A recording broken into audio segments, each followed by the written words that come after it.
Vamos a recibirlo al doctor Diego Garcilaso, que es el director general de Epidemiología de Entre Ríos. Gracias por visitarnos. Bienvenido. Gracias a usted por invitarme.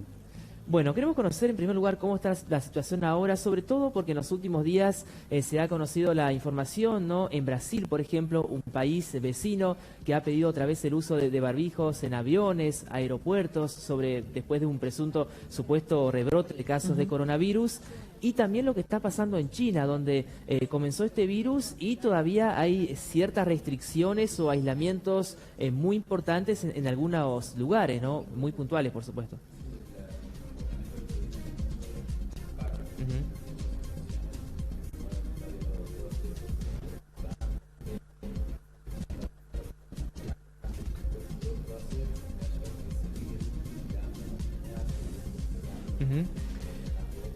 Tenemos un pequeño inconveniente en el micrófono, así que ya lo vamos a resolver enseguida, por supuesto, y después vamos a seguir charlando porque es muy interesante, sobre todo para conocer cómo estamos parados en este momento como provincia de Entre Ríos y a nivel nacional. Sabemos que esto no se puede, justamente al tratarse de un virus, no se puede hablar solamente de la provincia, sino que hay que ponerlo, es muy importante lo que pasa en el país y también en países vecinos, estando tan cerca de Brasil, por supuesto. Ahora sí, doctor.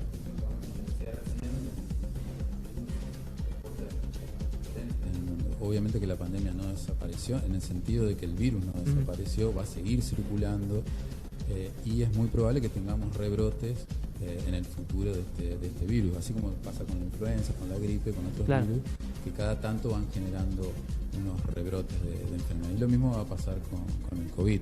Lo importante, sí, en estas situaciones es tener ya la población preparada, tanto para la vigilancia epidemiológica, o sea, seguir hisopando aquellos casos que sean que nos hagan dudar de que puede ser un COVID, y también con una buena inmunidad, o sea, que si bien el virus va a circular, no haya tantas internaciones ni casos graves, digamos, que tengamos que lamentar después de muchas muertes. Entonces, yo siempre digo que el COVID pre-vacunas y post-vacunas fue completamente diferente. Sí, totalmente. Los síntomas incluso fueron diferentes y fue mucho más simple de llevarlo adelante al transitar la enfermedad, ¿no?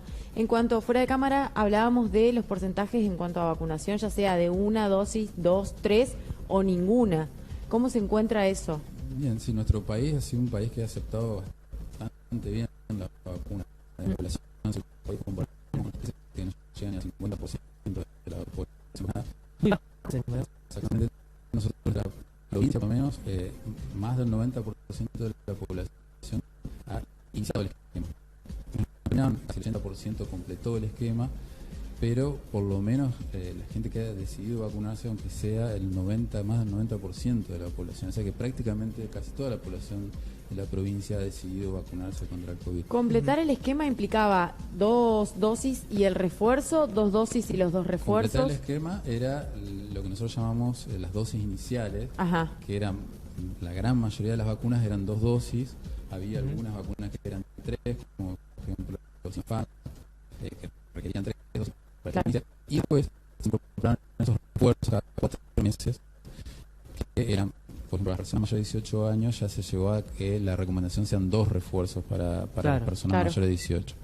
Y hoy, actualmente, en estas últimas semanas, la decisión del Ministerio de Salud de la Nación, conjunto con las provincias, fue agregar otro refuerzo, o sea, el tercer refuerzo a las personas de los grupos de riesgo, o sea, que son mayores de 50 años o menores de 50 años que tengan alguna enfermedad grave que haga que el COVID pueda, digamos, empeorar su cuadro de la enfermedad o el cuadro respiratorio. Entonces eso se agrega con 4 meses siempre de intervalo, otro refuerzo más. O sea que muchas personas pueden ya llegar a tener 5 o 6 dosis si tuvieron un esquema inicial de Sinopharm con 3 dosis.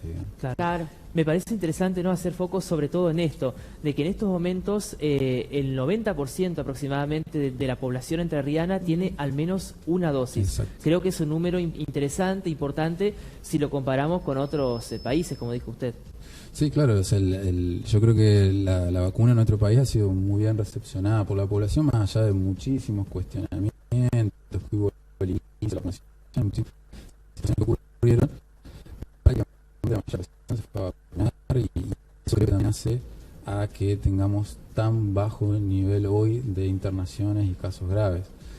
Nosotros en nuestra dirección hemos recibido como notificación, por lo menos en las últimas semanas, no hemos recibido más de 2 o 3 pacientes que ingresaron a terapia en esa semana por COVID. Y nosotros a esta misma altura del año, en el 2021, teníamos entre 20 y 30 ingresos por día de personas que ingresaron a la terapia por COVID. O sea que la situación es claramente diferente. Puede haber rebrote, puede haber más casos, seguramente va a haber mayor circulación del virus, es probable que tengamos mayor vacunación, pero con la vacunación no va a ser la situación que veíamos tan, digamos, difícil de terapia saturada como en el 2021.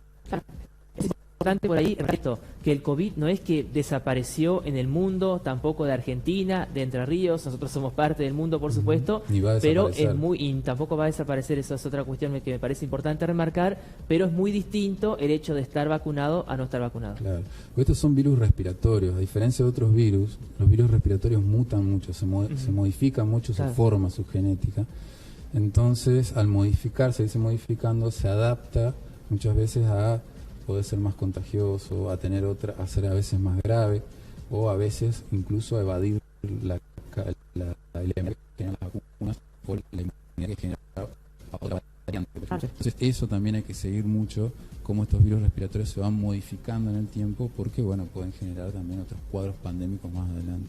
Los testeos ya no se realizan con la misma frecuencia que se realizaban, no sé, a principios del 2022 o incluso en el 2021. Claro, porque cambió la estrategia absolutamente. Al principio de la pandemia, sobre todo cuando no había vacunas, el testeo principalmente era para la persona saber que tenía COVID y aislarse automáticamente y no contagiar a otros. Entonces después, una vez que ya se decide, digamos, que la población ya no hubo más restricciones y que ya no se iba a hacer aislamientos de las personas que tenían cuadros leves, ya no es necesario estar hisopando a todo el mundo porque era un gasto enorme y no tenía sentido porque las personas tampoco se iban a aislar. Entonces, lo que sí se decidió es seguir y que se debe seguir haciendo para que las personas puedan tener una evolución grave de la enfermedad. Entonces, hoy eso hay que también tenerlo en cuenta porque si está hisopando poco, hay que tener en cuenta que todas las personas que estén dentro de los grupos de riesgo, sea personas mayores de 50 años o que tengan alguna enfermedad, se tiene que seguir buscando esta enfermedad por más que esté vacunado, por más que sean leves, porque se tiene que seguir hisopando a estas personas para ver si el cuadro puede evolucionar de una forma más grave.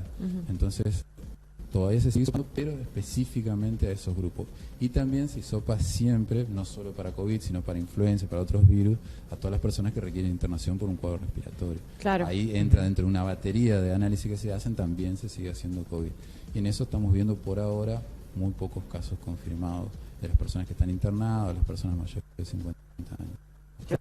Y después, respecto al uso de tapabocas, a mí me sorprende a veces que uno de vez en cuando se cruza aquí en la ciudad, en Paraná por lo menos, quizás esto se repite en otros lugares todavía, alguna persona de diferentes edades. Me ha pasado con niños, con personas de mediana edad y personas muy mayores que usan tapabocas. ¿Usted desde su lugar qué recomendaría? Había en un momento toda una polémica sobre el uso, no uso, si es bueno, si es contraproducente, etcétera, etcétera.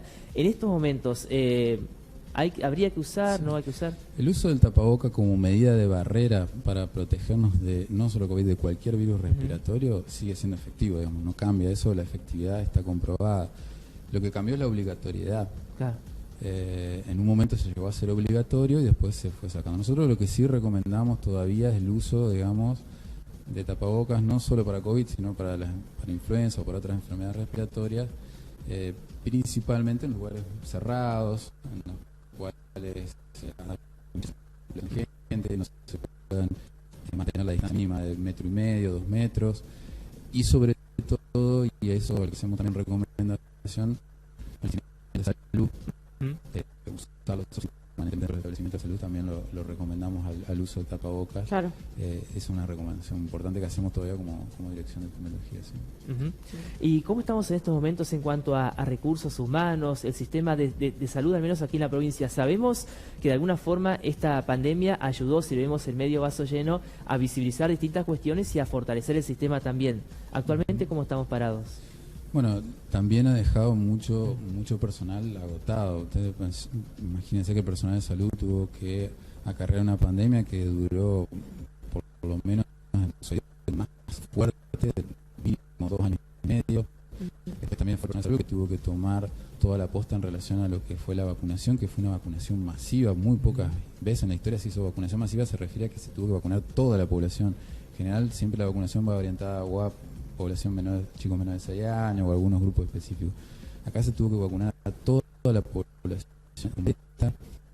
O sea que el personal de salud ha hecho un trabajo muy grande durante la pandemia y siente cierto nivel de agotamiento. Claro. Pero también es cierto que se ha invertido muchísimo, por lo menos desde las partes del Estado, en muchísimas cuestiones y también en cuestiones estructurales. Nosotros, por ejemplo, si los tiempos dan, es muy probable que para el año que viene tengamos un laboratorio de epidemiología nuevo, más grande y con mayor capacidad. Incluso vamos a poder hacer estudios genómicos, o sea, evaluar las variantes diferentes que hay, que hoy no lo podemos hacer, solamente podemos distinguir si es COVID o no es COVID, pero es muy probable que para el año que viene ya tengamos la capacidad de distinguir los diferentes tipos de variantes que habrán, claro. Y vamos a poder hacer también, que sí invirtiendo mucho en relación a esta enfermedad. Claro. Si en el hipotético caso de que ocurriera nuevamente el brote, el virus, algo que nos lleve de nuevo a una pandemia, ¿qué cuestiones habría que corregir como para prevenir esas situaciones y todas las falencias que se fueron viendo y se mejoraron con la pandemia del COVID-19? Sí. Yo como epidemiólogo, primero lo que te tengo que decir es que pandemias va a haber seguro en el futuro. Siempre, cada 10 años ocurren eventos de esta característica. Nunca uno tan grande como fue el COVID con esta generación. Entonces, cada 5 o 10 años teníamos una situación de pandemia. Por ejemplo, ¿se acuerdan de la H1N1? El sincicial respiratorio también en niños, que afectó especialmente a niños, con muchos cuadros de internaciones. O sea que cuadros de pandemia vamos a tener. Lo mejor que podemos hacer es estar preparados, porque esto va a volver a ocurrir en algún momento.